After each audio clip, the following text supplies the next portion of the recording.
Okay, when you get your paper, you're going to write your name, room, and grade in the center back, and then flip it to the front. You're going to get a tray to put your art on as you work, and then you will set up your paint supply tray that you share with everyone at your table. So your table numbers should be on the paint set, a half a cup of water, several different size brushes. You'll need to get a sponge wet and then squeeze it all the way out, and then you may begin. Remember, you're going to choose either the warm colors, these three, or the cool colors, these three, to paint your work with. You are welcome to add in black and brown with either of those two groups of colors, but we're going to get our brush wet. We're going to get the paint wet. So making a little puddle, I'm going to start with green. So I'm going to do the cool colors. And then I'm going to start painting either lines or shapes. So it's totally up to you. Remember, we talked about abstract work being made of lines and shapes. So you can choose what you'd like to do. I would do one color for a while. That keeps us from needing to keep changing the color and cleaning the brush. If you want it darker, you can do a second coat after it dries, or just use less water inside these pans.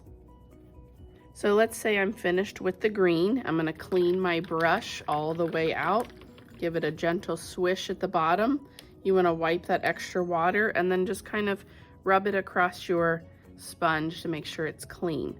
I'm going to go to another cool color, again getting my brush wet, getting the paint a puddle, and then I'm going to also start with those same ideas. I might want to start now going in some of the space that's around what I did in the green. Whoops.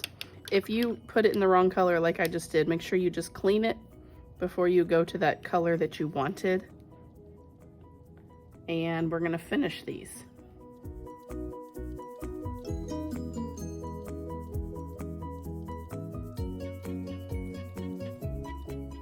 I want to show you a couple of things that are happening.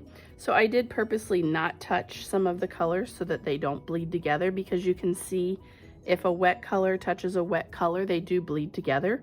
That depends on if you want that look or you don't. So I'm getting close to filling up all the white space. I'm going to keep working, and you can see the different lights, mediums, and maybe even some of the darker colors. And we're going to keep working here to fill up the white space. If you want to use the black or brown, just want to caution you with the black, it does take over pretty easily and quickly. You don't want much because you don't want your colors to start looking muddy. Okay, so I'm just going to put a little bit of black around here and just show you what that looks like. You can see that I don't want much on my brush, and you don't want to keep making more because sometimes it takes over your picture.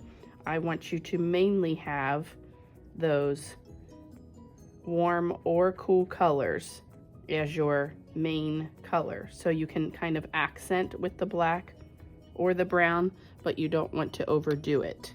So just be careful if you choose to use that it does take over if you're not careful with just using a little bit.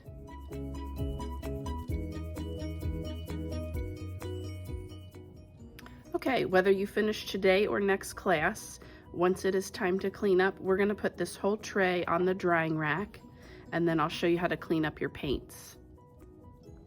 So we do want to make sure those brushes are all fully cleaned out. If it's not, just go ahead and do that again. Table leaders are welcome to get fresh water either during painting, but definitely by the end. So I'm going to empty this and fill it halfway with water for the next group so that those are ready to go. And then the whole tray can go on the counter for the next class.